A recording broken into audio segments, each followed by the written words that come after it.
السلام عليكم ورحمة الله تعالى وبركاته. معكم زهير الذهبي. فايت لي بنت في عدة فيديوهات سواء عبر الصحافة ولا فيديوهات في القناة ديالي. تنشكر الجميع وتنهنيكم بجميع بحلول السنة الميلادية الجديدة. فعلاقة بالموضوع، كنبغي نشكر السيد وكيل جلالة الملك والسيد رئيس المحكمة الابتدائية بمراكش على حسن الإصغاء وعلى التفاني ديالهم في العمل. يعني من بين المشاكل اللي باقين عندي هو بغيت تطبق القانون في نفس الملف، حيث انه دابا بانت الحقيقة انه ان المحكمة حكمت بالخبره ديال خبير معزول اللي دار عده خروقات. حنا ذكرنا في الملف ديالنا في المستنتجات على ضوء الخبره على انه هذاك الخبير راه معزول، راه عنده متابعه. ما كانش عندي اليقين انه كان عنده العزل، عرفت، ولكن مجرد كلام ما عنديش اليقين.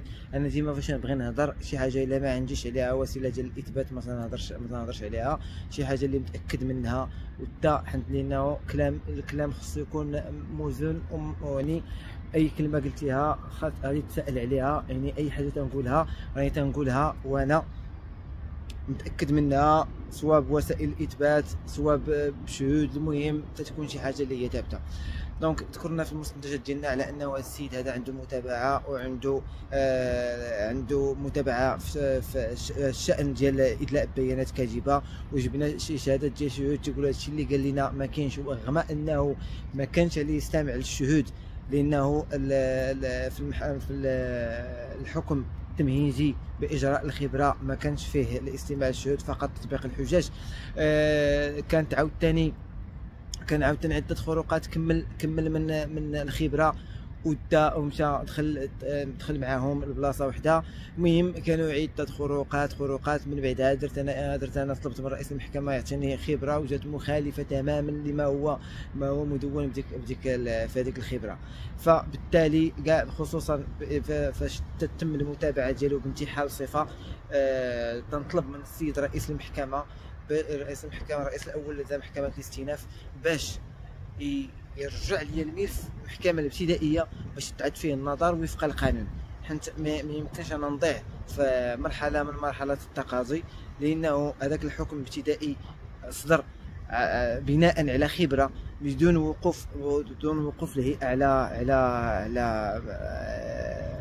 مكان اللي تمت فيه المعاينه.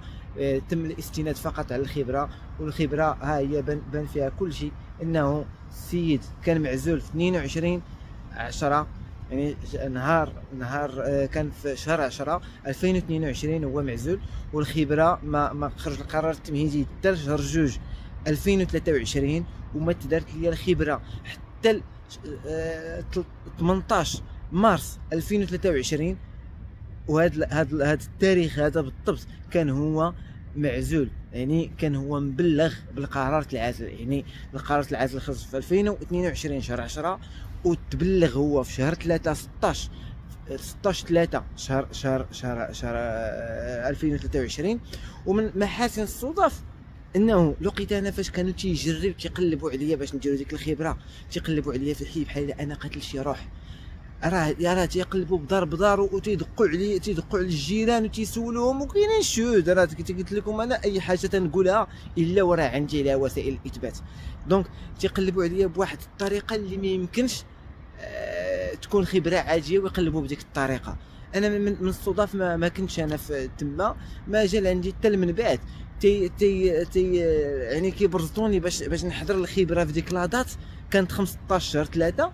انا فاش جاني التبليغ في الاجل ما كافيش، راه عندي خدمتي، عندي بزاف ديال الامور، كتبت لهم ملاحظه ليتوفروا التبليغ على الاجل القانوني بين قوسين 5 ايام. من بعدها مشيت عند الخبير قلت ليه علاش هاد الزربه وهاد الشيء كامل، وراه زعما خبره عاجل مدني، هذا عادي زعما ماشي شي حاجه، وانا اللي طالب التحفيظ. هذوك راهي متعرضين عليا، يعني راه اللي كان شي واحد بغى يزرب ولا شي حاجه راه انا اللي طالب التحفيظ. قال لك لا ما كاين والو، نديرو نهار 18. كانت انسيستي باش تكون في الوقيته قريبه. هذيك الوقيته القريبه قدر الله ما شاء فعل. قدر الله، داكشي ديال الله ربي كبير. جا التبليغ نهار 16، يعني صافي تبلغ على انه ما بقاش خبير. تيجي لي الخبره نهار 18. الوثائق عطيتهم لي حذفهم، دار بزاف د الروينه. قال لي سير شوف، انا راه ما غاديش نشوف هذا الملف هذا، فاش نبغي نشوفه هو دار المعاينه وما دخلها ما خرجها ما قال لي لا صافي. قال لي فاش نبغي نشوفه راه غادي نهضر معاك عليه. من شهر 3 حتى شهر 7 عاد حط الخبره. غالبا كان تيتناقش واش انا نحطها ولا ما نحطها. انا ما بغيتش خبير، انا خبير شوف المهم اشنو كاين تما في الكواليس. بقات تشجر لي انا الملف نتاع التحقيق، لانني طعن انا بالزور في ذاك الملف واحد العقد حاطينه. بقات تشجر لي الملف ديال التحقيق، تيشجرني بهذيك الخبره. ما تم لبت حتى شي واحد حتى تم الحكم في هذاك الملف المدني. تحطت ديك الخبره، درنا مستنتجات والو، ما ضربوا داكشي كله في عرض الحائط. تحكم الملف لصالحهم، تهز هذاك الملف المدني، تعطى التحقيق.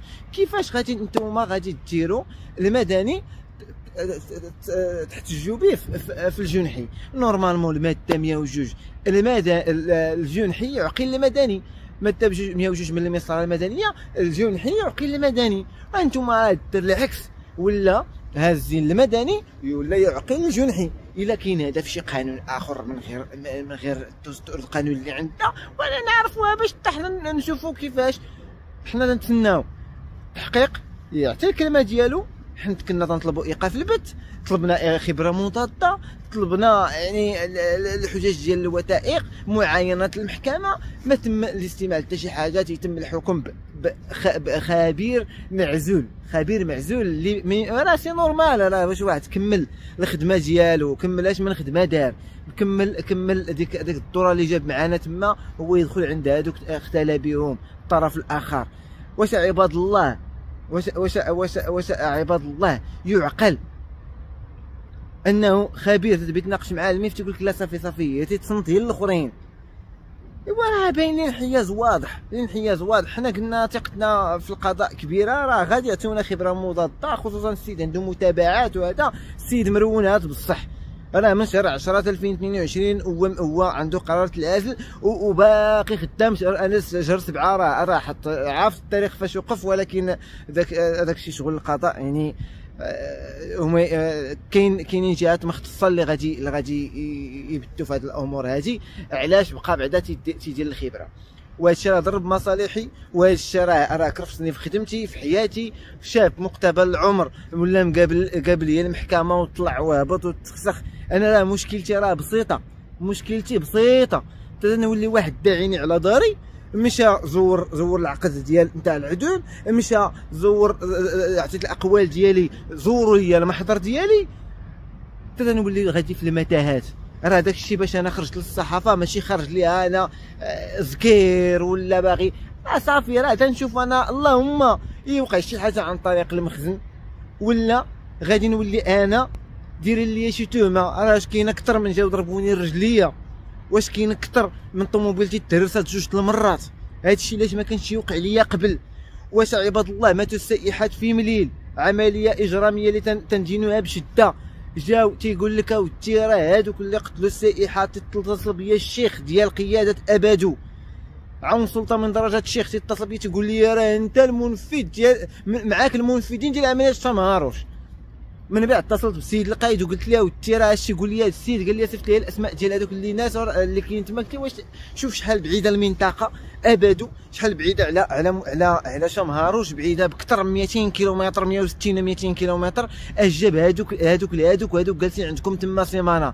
واش انت كعون سلطه من درجه الشيخ غادي تخفى عليك شكون كاين تما وشكون ما كاينش، وغادي ما غاديش تسول تما شحال هادوك جلسوا؟ لا، هادشي كامل فقط لترهيبي.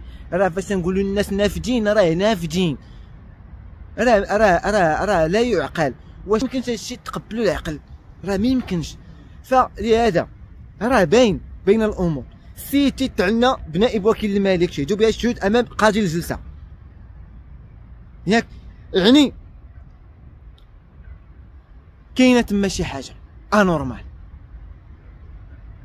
بغيت تحقيقات راه ديجا راسلت النيابه العامه، مشيت برجليا رئاسه النيابه العامه، مشيت وحطيت شكايه، مشيت للسلطه القضائيه، مشيت عند السيد وكيل الملك، مشيت عند السيد الوكيل العام، مشيت عند السيد رئيس المحكمه، وراه حطيت شكايات، وكاينين شكايات تيروجوا، وبغيت القانون يجد المجرى ديالو. راه الامور واضحه، راه الا تم البت في الشكايه ديالي 87 سري ممتاز على 2019، وتم البت في الشكايه نتاع التحقيق ديال 229 على 2301 على 2021، راه تحلوا لي مشاكل، لانه الجندارم زوروا داك الشيء ثابت عليهم. الجندارم راه جابوا لي فلوس، وجاو تيطلبوني في المقر العمل ديالي، وجاو تيطلبوا الجيران وما خلاوش كونصيفطوا ليا. هذا راه الا دل على شيء واحد، انه راه ثابته عليهم، ما كاينش شي حاجه اخرى ثابته. راه انا جاوبني السيد الوكيل العام انه راه تم حفظ شكايتكم لانعدام الفعل الجرمي، كون انه هاد الهفوات اللي كاينين وهاد الشيء هذا اللي كاين في المحضر ناتج عن اخطاء املائيه وتداخل الفقرات وسوء الخط التي كتبت به. من بعد توجهت للسيد الوكيل العام، قلت ليه راه هاد الاخطاء والهفوات راه شملوا لينا فقط العبارات اللي عندها علاقه بالمتابعه.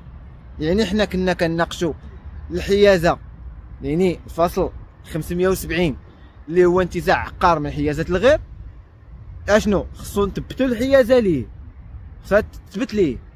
انا تنقول لهم، تنسرد لهم على الشكايه اللي كنت درت قبل ديال 3 على 2301 على 2018، تنقول راه انا سبق ليا واستغل فرصه الباب مفتوح من طرف العمال وهاجمهم، ولا درت به شكايه. هما كتبوا لي استغل فتح الباب وبدا يلج منه. وراه ما يمكنش، انا قلت له يدخل مره واحده ويهجم عليهم ودرت شكايه، هما قال لك تا استغل فرصه فتح الباب وبدا تيدخل منه. حنت قبل في المحضر قلت لهم با اللي حل الباب في 2008. ايوا راه ربطوا هذيك بهذيك، المحضر ماشي مخدوم، وفايت مخدوم لديك الشيء. ما عليناش، نفرض انا اخطات في هذيك، انا اخطات، انا خاني التعبير مثلا، واخا انا راه متاكد. وعلاش انا خديت الحيطه والحذر؟ انه داروها بيا المره الاولى ما باش يستمعوا لي الطرق ديال التوامه الشهود ديالي. حتى مشيت عند السيد وكيل الملك وقلت ليه علاش هاد الناس ما باش يستمعوا لي، وعلاش تيقولوا لي لا هاد الشهود ساكنين في هاد الادريسه هادي، خصهم يمشيو هذيك الادريسه ديالهم يرجع حتى للمحكمه وعاود يمشي ديك الادريسه. يا ودي سعاده الدركي الله يكثر خيرك، راه الواقعه فين وقعات. واش واحد ساكن في النجليز وشاف شي حاجه نمشيو نتيو الملف حتى النجليز وعاوتاني يرجع لهنا؟ راه ما يمكنش. من بعد هذيك فاش دعاوني وتنشوف السرعه باش يقلبوا عليا وباش يديروا كاينه شي حاجه تما، وانا عرفت السيد مع من، وعرفت اش كان تيقول لهم بيتهم انا غير يدعيني، انا راه عندي وعندي واش راه شهدوا به شهود قدام خاضي الجلسه، وكاينين شهود اخرين موجودين، راه كاين اللي توثق في فيديوهات، وكاينين ناس اخرين راه عطى الله لمن قالها راه يهز البوق وتيقول راه عندي المعارف، وداك الشيء تنشوفوه. هذاك الشيء بغينا يتفتح تحقيق. واذا كان هذا السيد هذا نافذ لهذه الدرجه هذه، وحنا نمشيو نهزو ريحنا ونجيو فحالنا هنا نعيشو في اوروبا وصافي. ما يمكنش انا نبقى انا واحد صافي عنده تيعرف شي واحد ولا شي حاجه صافي وحنا نوليو تنركعوا ليه. لا الخوف من الله سبحانه وتعالى وثقتنا كبيره في الملك الله ينصرو وفي المؤسسات ديال الدوله. القضاء راه فيه ناس مزيانين، داكشي علاش انا باقي تناشد، فيه ناس مزيانين وبغيت الملف ديالي يتخذ بعين الاعتبار. راه ما يمكنش نبقاو حنا عايشين في هذا المتاهات هذا بسبب واحد عنده شي واحد ولا شي حاجه. راه هادو كلهم صوطاف. انا الا كنت انا ما كنتش على صواب قولوها ليا. راه تم الاستماع لي في شهر 8 2022، جاني استدعاء من عند البوليس، مشيت وتم الاستماع لي في شان المحضر نتاع الترك. وفاش تيتقارن الاقوال لا السنيد مع المحضر اللي مشى للمحكمه فعلا داكشي اللي تدعي في الشكايه ديالي ثابت، وانا مازال ما وصلني حتى شي حاجه، انا بغيت نعرف المآل ديالها، وبغيت نتخذ الحق ديالهم، وانا باقي مصر على الشكايه ديالي، وانا ثقتي كبيره في القضاء، في السيد الوكيل العام باش يتخذ الملف ديالي بعين الاعتبار. ف كخلاصه الله يكثر خيركم، تناشد الناس المسؤولين، تناشد السيد الوكيل العام باش يبت في الشكايه عدد 87 سري ممتاز ل 2019، وملف ديال التحقيق مازال ما عرفتش شنو واقع فيه، باقي هي هضره، ما كاينش شي حاجه اللي هي رسميه. بغيت نعرف اشنا هو المآل ديالو. عدد 229 على 2301 على 2021. بغيت الملف ديال التحفيظ يرجع للمحكمه الابتدائيه باش ما نضيعش انا في درجه ديال التقاضي، خص الملف يرجع للمرحله الابتدائيه لانه تبنى على خبير معزول.